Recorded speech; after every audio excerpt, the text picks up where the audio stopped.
Então, eu também gostaria de agradecer aos organizadores do evento, a professora Maria Helena, pelo convite. Fico bastante feliz de estar aqui dialogando com todos esses trabalhos, todas essas reflexões, não só sobre o abolicionismo em São Paulo, mas também o abolicionismo pensado nessa dimensão nacional. Né? Eu acho que eu concordo perfeitamente com essa ênfase, né, nesse caráter nacional do movimento, nessas articulações que, de fato, fazem com que esse movimento tenha tido efetivamente aí um sucesso, né? Tanto do ponto de vista da solução final, mas também em relação aos métodos que foram utilizados como um momento muito interessante do ponto de vista político, né? Também, não só social, mas também político. Então, assim, na verdade, esse trabalho que eu estou tentando vou tentar apresentar aqui, né, todo o texto, mas assim, é um conjunto de questões, mais questões do que respostas, né? Uma tentativa de fazer aí uma reflexão sobre essa imprensa abolicionista. Então eu vou ler aqui mais rápido que eu puder para fazer aí respeitar essa meia hora, né? Então, esse artigo ele propõe uma análise do movimento abolicionista do Rio de Janeiro na sua relação direta com a imprensa, a partir de 3 perguntas principais. Como situar os jornais abolicionistas no processo de constituição da grande imprensa? Qual o raio de ação desses escritos num país majoritariamente analfabeto? E, além da abolição da escravidão, esses jornais reivindicam outras reformas? Então, essas são as 3 perguntas, né, que vou tentar aqui responder, mas com mais perguntas. Antes de começar a discutir essas questões, me pergunto se o uso da categoria imprensa abolicionista contribui realmente para a compreensão dos embates políticos e sociais desse contexto.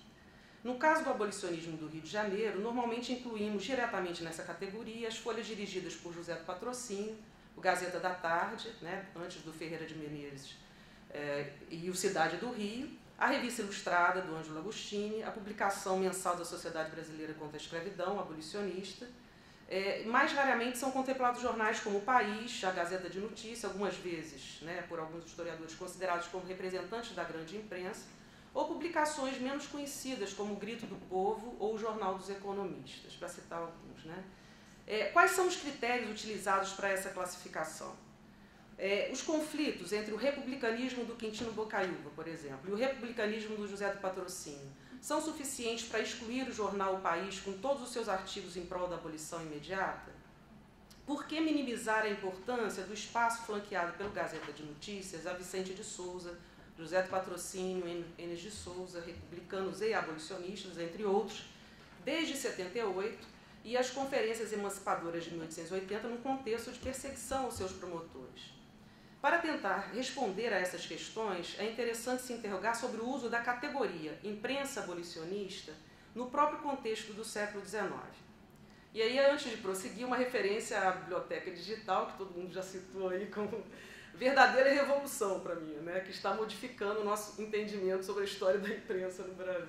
Né? Com ela, é possível identificar, entre vários outros aspectos, uma das primeiras aparições da expressão imprensa abolicionista no jornal Gazeta da Tarde. Tem várias ressalvas aí sobre esse mecanismo de busca, né, dessa biblioteca digital, mas ela permite que a gente tenha aí uma certa entrada, né, para considerar aí algumas noções. Né? Então, uma das primeiras aparições nesse Gazeta da Tarde, em novembro de 80, no âmbito do banquete, né, de um banquete oferecido ao ministro americano, Henry Washington Elliott.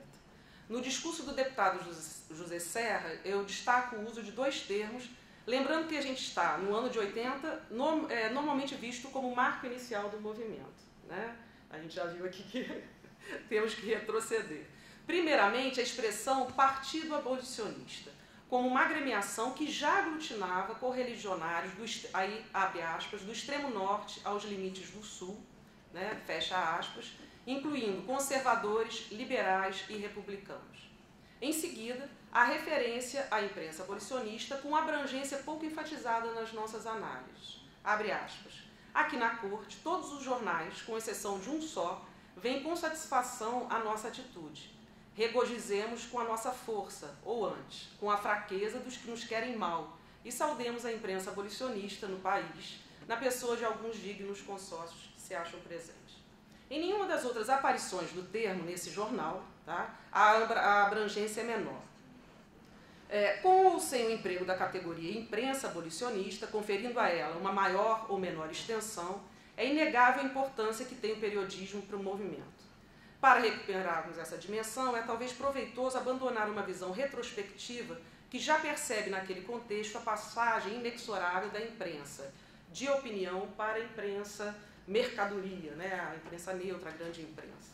Se é possível caracterizar a história da imprensa do século XIX como um processo de transição em direção à grande imprensa, a imprensa mercadoria, é preciso admitir que a década de 80, e talvez até um pouco antes, o período de campanha pela abolição e pela república, é também a primavera de uma imprensa política, de opinião e de formação. Não estou propondo, logicamente, a renúncia ao conhecimento do século XXI sobre o processo de transformação da imprensa, mas que ele seja articulado às diferentes perspectivas dos jornalistas abolicionistas, entre aspas, aí, esses jornalistas abolicionistas, do século XIX. Nesse sentido, é interessante associar as informações sobre os jornais abolicionistas à história da imprensa periódica do século XIX, nas suas especificidades técnicas, financeiras, culturais, políticas. Em primeiro lugar, é preciso assinalar a grande quantidade de folhas que surge nesse período, né? Um simples passar de olhos pelo catálogo de impressos da BN, somente para o Rio de Janeiro, nos coloca diante de uma explosão, né, da palavra impressa, para empregar uma expressão do historiador Marco Morel. Muitas publicações têm títulos que sugerem diretamente um posicionamento político. Entre os jornais criados, por exemplo, entre 1878 e 79, nesse ano, né, temos o Proletário, o Socialista, a República, a Liberdade, o Defensor dos Direitos do Povo, Jornal do Povo, Folha Democrática, a Revolução, Folha de Propaganda Democrática. Em segundo lugar, é preciso indicar a curta duração da maioria dessas folhas, num quadro muito próximo daquele analisado pelos historiadores da imprensa do período regencial. Para voltarmos ao exemplo acima, nenhuma dessas publicações sobreviveu por mais de um ano. Num contexto mais amplo, a maioria só circula por um mês, servindo exclusivamente para difundir certo posicionamento numa conjuntura específica. Nas décadas de 70 e 80, o uso da imprensa para esse fim é factível, possivelmente graças ao grande número de tipografias e do preço da impressão, mas com poucas chances de continuidade, principalmente para a periodicidade diária. O jornal Empresa, com administração profissional, com projeto de continuidade, com jornalistas especializados em circulação diária, é uma exceção. Além de Ferreira de Menezes e José do Patrocínio, outros líderes abolicionistas do Rio de Janeiro criaram seus próprios títulos. Mesmo ligados à Confederação Abolicionista, representada na imprensa pelo Gazeta da Tarde e depois pelo Cidade do Rio, eles sentiram a necessidade de marcar a sua própria posição no período imediatamente após a abolição. É o caso do engenheiro e funcionário da Casa da Moeda, Enes de Souza, com o Franklin Jornal, em agosto de 88, com a tiragem de 3.000 exemplares, mas que não ultrapassou o primeiro mês. Do grupo de escritores Pardal Malé, Olavo Bilac, Raul Pompeia e Luiz Murat, com o A Rua, entre abril e julho de 1889. E também do médico Vicente de Souza, com o Democracia, que circulou de março de 90 a maio de 91, o único a comemorar o ano. Nesse aspecto, a Gazeta da Tarde pode ser vista como um raro exemplo de sucesso, pois, ao contrário da maioria dos seus correligionários, durou 21 anos a partir de julho de 80, quando foi fundada pelo advogado republicano Ferreira de Menezes, apenas 6 meses depois da revolta do Vintém. Assim como nos jornais acima citados, o objetivo de Ferreira de Menezes era claramente político, procurando dar voz a um setor do republicanismo carioca que incluía, entre outros, os também participantes da revolta do Vintém, Lopes Trovão, José do Patrocínio, José Carlos de Carvalho, Ferro Cardoso e Vicente de Souza.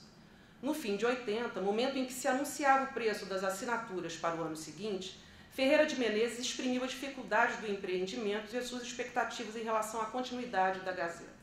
Até aquele 24 de dezembro de 80, após 6 meses de circulação, Ferreira de Menezes ainda não tinha aberto assinaturas, abre aspas, para não tomar compromissos, pois sendo um simples e uma despretensiosa tentativa jornalística, à custa de um só homem, sem proteções de seita ou partido algum, guardava a liberdade de fechar as portas quando e como bem o entendesse.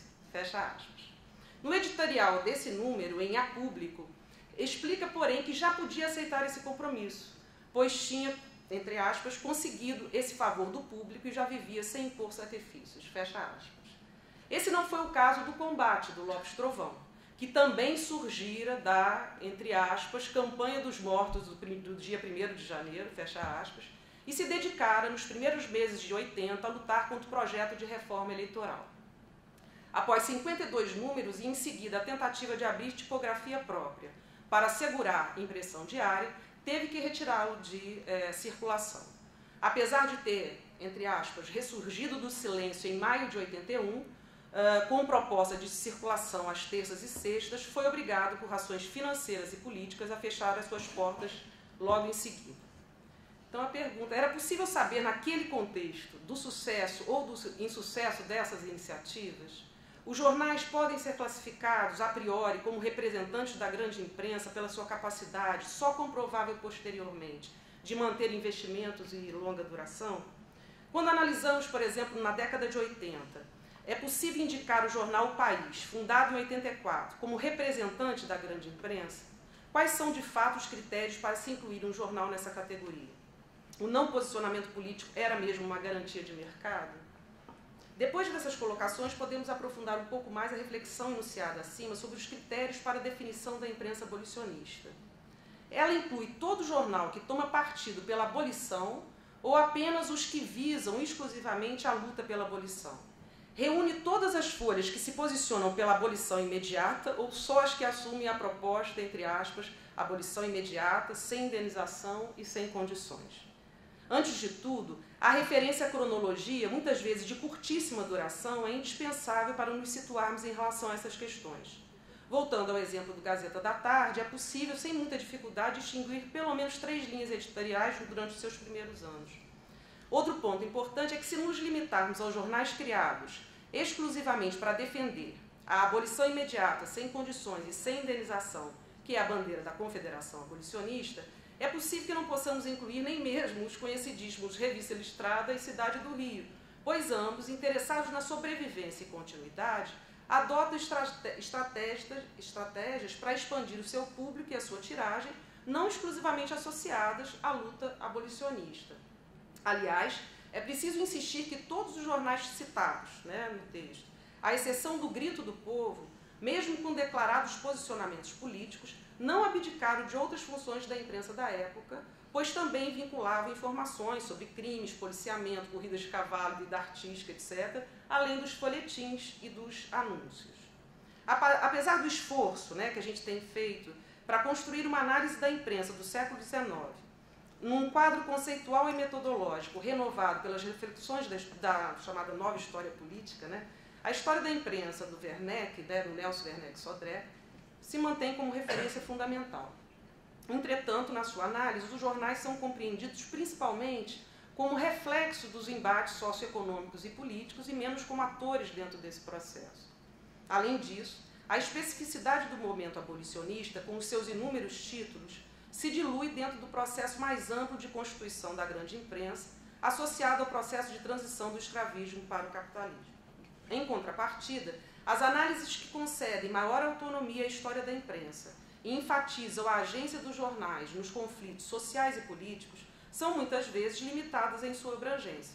De fato, conciliar a análise minuciosa de um jornal ou conjunto de jornais, vistos como atores políticos, posicionamentos próprios em conjunturas específicas, a uma perspectiva mais ampla exigida pela história da imprensa, parece uma empresa impossível para o pesquisador isolado, é um trabalho para grandes equipes. No caso da pesquisa interessada em discutir a dimensão política do abolicionismo, talvez seja interessante renunciar tanto à categoria de grande imprensa quanto de imprensa abolicionista como ponto de partida. Pode ser mais produtivo identificar os posicionamentos do jornal ou conjunto de jornais numa certa conjuntura, considerando o seu discurso e outras ações no espaço da cidade, além da complexa relação entre redatores-chefes e colaboradores.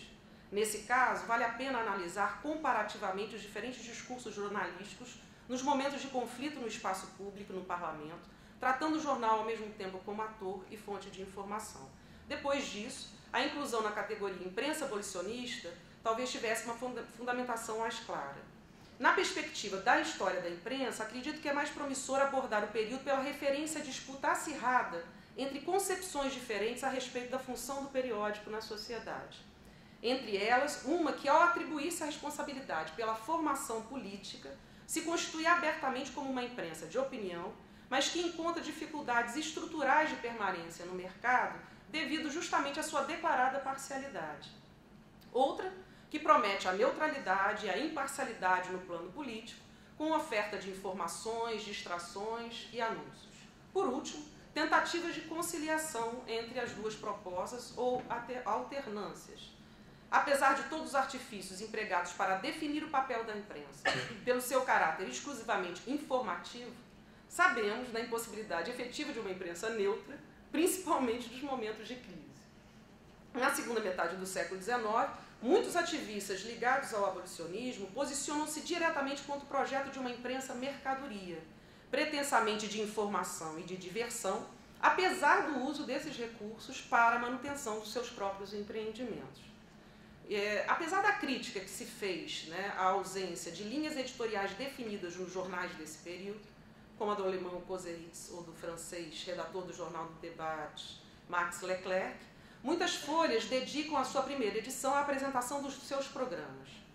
A análise do primeiro número dessas publicações nos indica as diferentes concepções sobre a sua função na sociedade, a diversidade de propostas políticas e as divergências sobre os projetos gráficos e de financiamento. Vejamos 3 exemplos de programa no campo abolicionista. O Gazeta da Tarde, cujo sucesso de vendas parece ter surpreendido seu primeiro proprietário, apresenta os seus objetivos da seguinte forma, abre aspas, trabalhar o máximo que couber nas forças dos seus humildes escritores. Se ousassem levantar uma bandeira, confessariam ser, em política, oportunistas, em religião, tolerantes, socialmente, homens do povo e advogado dos pequenos, dos perseguidos, dos que sofrem e não têm padrinhos. Para com os grandes, os fortes, com os poderosos, serão justos. Na política do dia, todos e tudo pelas eleições diretas, sem chapas e sem capangas. Fecha aspas. Então, assim, junto aos pontos de caráter mais geral, convém ressaltar o caráter conjuntural da campanha pelas eleições diretas, no momento da discussão nas câmaras do projeto de reforma eleitoral, que em 81 reduziria ainda mais a participação política. Os republicanos, liderados nesse momento, entre outros por Lopes Trovão, organizaram forte oposição a essa reforma, inclusive convocando manifestações de rua pelo jornal O Combate. Aparentemente, esse tipo de declaração se opõe à proposta do país, que se apresenta ao leitor pela noção de imparcialidade. Entretanto, acredito que essa referência precisa ser contextualizada comparativamente aos termos da época, pois não parece estar identificada a neutralidade política ou a uma função exclusivamente informativa. Em outubro de 84, ao apresentar o seu programa, o redator-chefe do país defende, entre aspas, a verdadeira imparcialidade em oposição ao que ele chama de falsa imparcialidade. Aí eu cito, seguir com vigilância, sem disposições preconcebidas, a vida política e social da nação, praticando não a falsa imparcialidade, que por medo ou pessimismo se traduz numa espécie de maledicência convencional ou sistemático descontentamento, mas a imparcialidade verdadeira e isenta que diz o que pensa, agrade ou desagrade a oposições ou governos. Logo em seguida, enuncia o seu apoio às reformas, entre elas a da abolição, como forma de manter a ordem.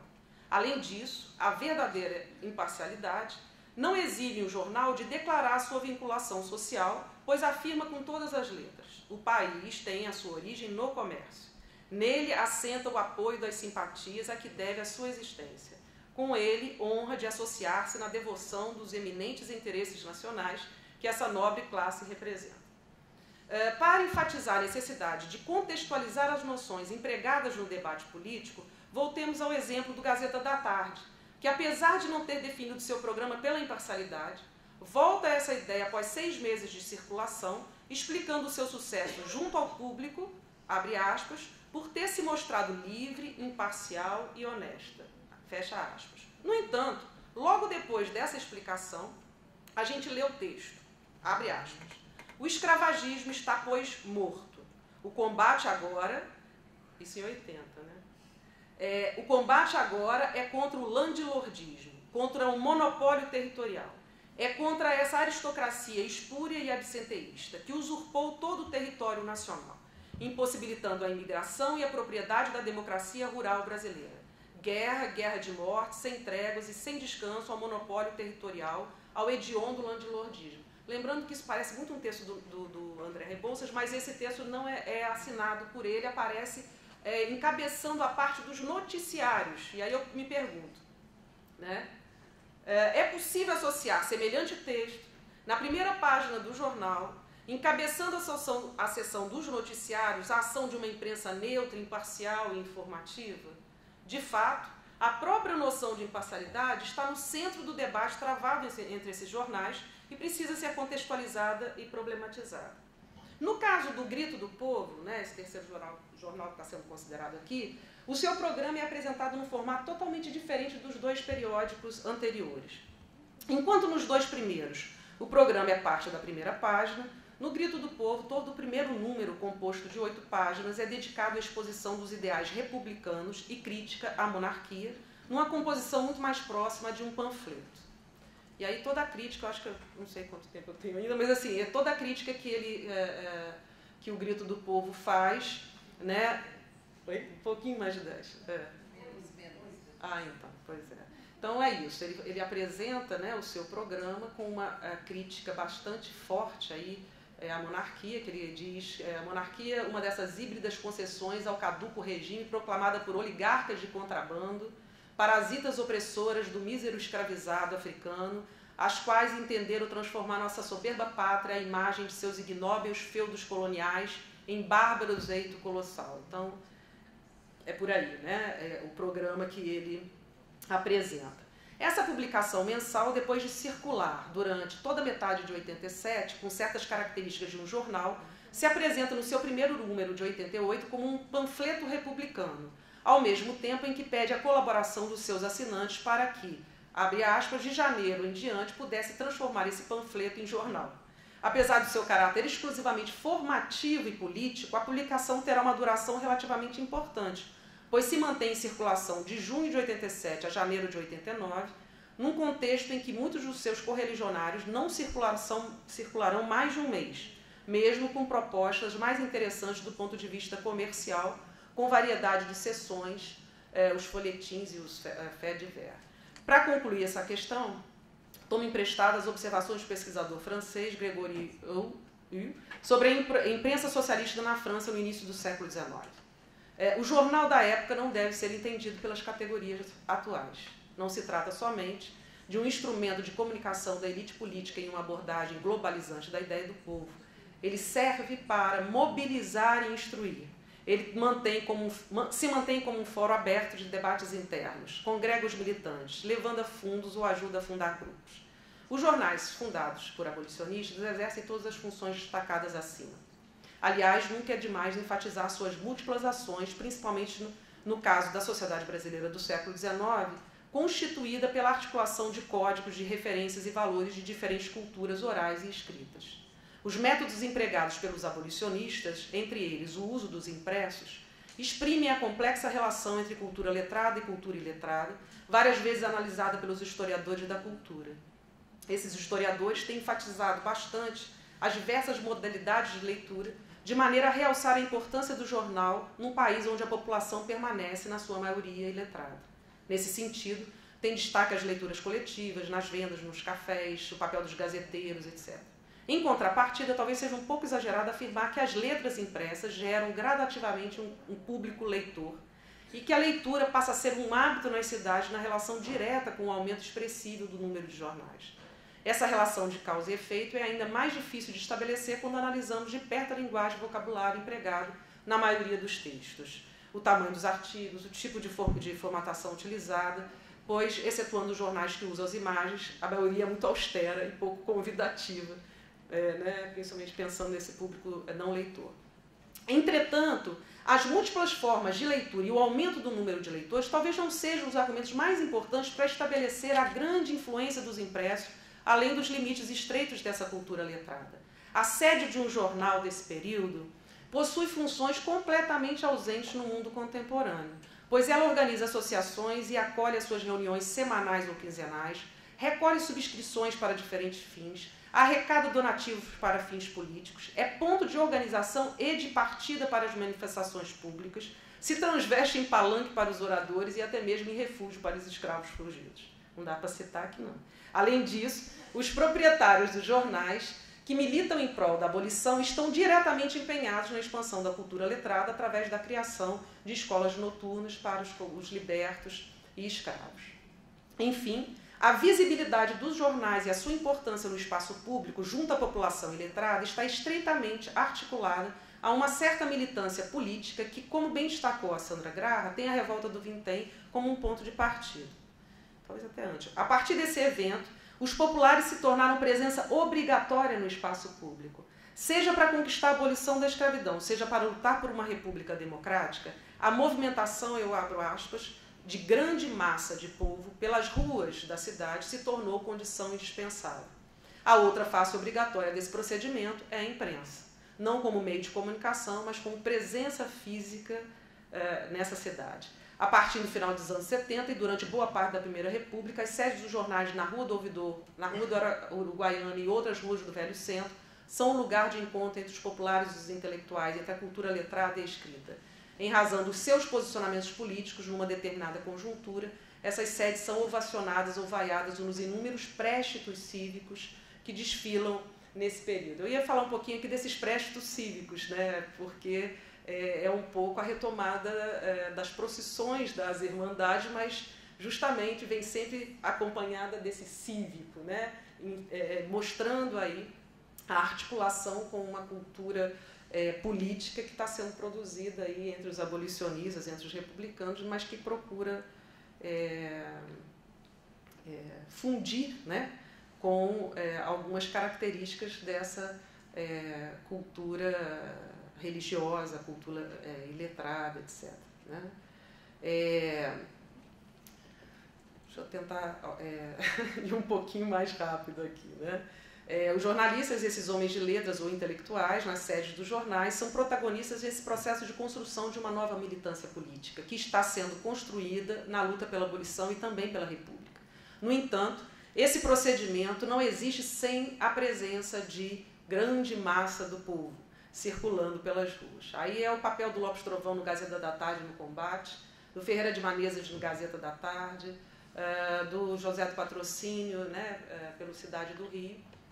Esses jornais, na verdade, não descrevem os eventos, eles produzem certos acontecimentos e depois noticiam. Né? Portanto, literalmente, eles criam a notícia. A última questão diz respeito às reivindicações dos jornais abolicionistas. Em outros artigos eu tentei relativizar um pouco essa interpretação do abolicionismo como um movimento das elites políticas comprometidas com uma transição sem rupturas estruturais entre o escravismo e o trabalho livre.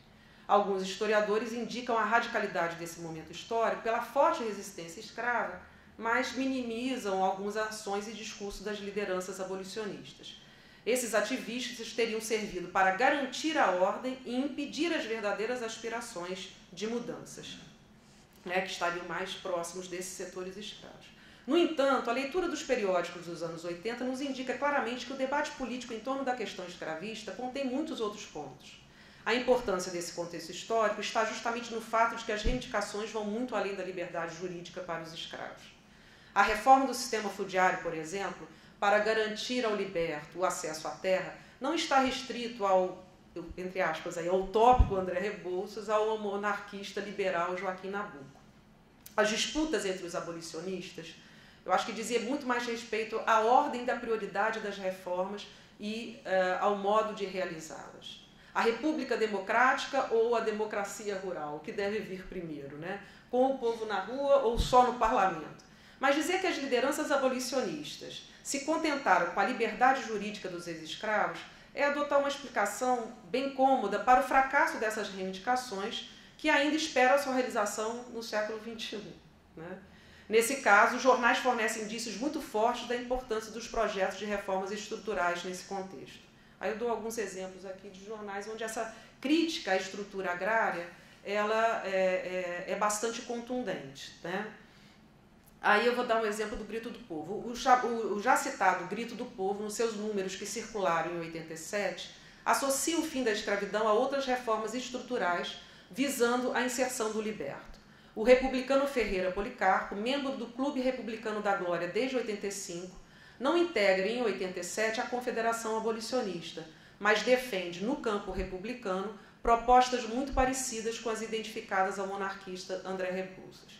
Sob o título Organização da Vitória Abolicionista, Ferreira Policarpo aborda o tema da inserção do liberto, relacionando a outras questões cruciais no debate sobre o fim da escravidão.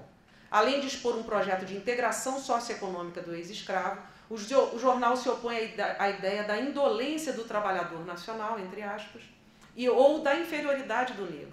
Por fim, assume uma posição muito clara contra a imigração europeia. A discussão sobre a visão de liberdade do escravo é central no debate sobre o fim da ordem escravista, pois nesse contexto, a referência à indolência do negro e do mestiço tornou-se um argumento importante dos partidários da emancipação gradual e de muitos imigrantistas. Alguns historiadores consideram que o abolicionismo compartilhou plenamente da ideia de que a liberdade para o ex-escravo era a ociosidade e explicam dessa forma a aliança do movimento com os imigrantistas. Contrariamente a essa interpretação, eu acredito que o abolicionismo, em muitas das suas fileiras, se opôs claramente à ideia da indolência do nacional, abrindo uma ampla discussão sobre os significados da liberdade. É o caso dos publicistas do Grito do Povo. Nesse artigo, né, eles procuram impedir que os libertos, em nome de uma suposta, entre aspas, incapacidade para o trabalho, permanecessem numa situação próxima à escravidão. Eu vou ler um pouco a citação aqui, eu peço desculpa aí mas eu acho que ela é bem interessante nesse sentido, né? Libertar os trabalhadores, arrancá-los à exploração de quem tem sido vítimas e impedir que a sua atividade continue a ser despendida em proveito dos antigos senhores, eis o modo pelo qual definimos o problema da abolição. Dizer que os negros, uma vez livres, não trabalharão mais é supor-lhes os vícios dos brancos parasitas. Os que nunca trabalharam é que têm esse temor, e perguntamos ainda: quantos milhões de negros e mulatos ingênuos ou libertos tem o Brasil? Quantos deles não trabalham? O verdadeiro perigo na questão que nos ocupa não está senão em que se prolongue o regime de exploração do trabalhador. É isso que é pernicioso e é isso que é preciso evitar. Para garantir a liberdade do ex-escravo, protegendo do poder do grande proprietário, o articulista propõe diferentes soluções, mas em todas elas procura atrelar o liberto à posse da terra. Entre aspas, abandonar o trabalhador agrícola ou foreiro à ganância e à sagacidade do senhor do estabelecimento rural é permitir que continue a exploração e que continue o regime escravocrata. Na defesa da concessão de terras para os libertos, os abolicionistas do Grito do Povo enfrentam diretamente o discurso dos defensores de medidas coercitivas para os ex-escravos. Os libertos, aspas, né, devem entrar franca e plenamente na comunhão brasileira. A sua liberdade não terá restrições, senão garantias. O espírito escravista reclama sem cessar do governo leis que obriguem o liberto ao trabalho. Assim, como não queremos a pena de cadeia para os ociosos proprietários agrícolas, não deixamos senão ao livre-arbítrio do liberto trabalhar ou não, aceitar ou não a direção deste ou daquele chefe prático. A medida primordial que ao governo caberia tomar em relação a esses libertos seria fornecer-lhes meio de empregar a sua atividade. Ora, o primeiro elemento para o trabalho rural é, sem dúvida, a terra. A concessão de terrenos ao liberto não poderá ser considerado um favor. Aí, em seguida, o jornal se volta contra os argumentos imigrantistas, a favor da entrada dos europeus, utilizando para isso de expressão até pouco lisonjeira em relação ao imigrante da Europa. O que se faz graciosamente aos resíduos das populações europeias não poderá, sem estúpida iniquidade, ser negado a cidadãos brasileiros que até hoje sustentaram a nossa fortuna pública e privada. É dever do governo brasileiro preferir a população nacional na concessão de terras devolutas. Persista, embora, no seu irracional empenho de atrair imigrantes, mas que, enquanto houver um lavrador brasileiro aqui no ar, não ceda a forasteiros a posse e o domínio das terras do Estado. Acredito que esse tipo de intervenção, presente também em outras publicações abolicionistas, torna impossível a caracterização do abolicionismo como um movimento homogêneo, unificado em torno da ideia de que só a imigração europeia ajudaria o Brasil a ultrapassar o atraso, né? Nesse debate, esse grito do povo, né, ele também se coloca contra a própria solução imigrantista por razões que são razões relacionadas à própria questão que para eles é fundamental, que é da incorporação do proletariado. Então, a imigração dos europeus para o Brasil, ela seria uma solução muito paliativa para o problema do proletariado na Europa, né? Então, o jornal também se posiciona nesse sentido, tá? Então, só para concluir, eu coloquei aqui, para terminar, ressalto mais uma vez a dimensão nacional do movimento abolicionista, enfatizando, entre outros aspectos, a articulação entre a Confederação Abolicionista do Rio de Janeiro e o movimento organizado pelo Antônio Bento em São Paulo. Inclusive, após o 13 de maio, Antônio Bento foi um dos que se mantiveram junto a essa associação para exigir a continuidade das reformas, como nos indica essa matéria do Cidade do Rio, do dia 16 de abril de 1889. Tem vários outros indícios, mas aí eu trouxe esse para um pouco exemplificar. Abre aspas, alguns chefes do movimento abolicionista, que determinou a adoção da Lei Áurea de 13 de maio, como João Cordeiro no Ceará, Antônio Bento em São Paulo, Antônio Carlos em Pernambuco, Eduardo Carigé na Bahia, vieram a essa capital, a esse grande ato, e em convivência íntima com João Clapp, presidente da Confederação Abolicionista, asseguraram-lhe a sua completa adesão ao programa que tem por base a tranquilidade da pátria e as reformas democráticas que estejam de acordo com o patriótico e humanitário 13 de maio. Então, continua a citação, um pouco definindo essas reformas democráticas, ou seja, a luta da Confederação Abolicionista, e que aí incluía essa associação com esses líderes abolicionistas de outras regiões, ela pressupunha a sua continuidade em função de algumas reformas que ainda não tinham sido implementadas, né, entre elas a adoção de um imposto territorial e da formação de colônias, né, com libertos, né? Então, essa questão é uma questão importante para a Confederação Abolicionista logo após a abolição, e nessa articulação eu queria mencionar também a presença, né, do Antônio Bento. Tá? Eu tentei ler o mais rápido possível para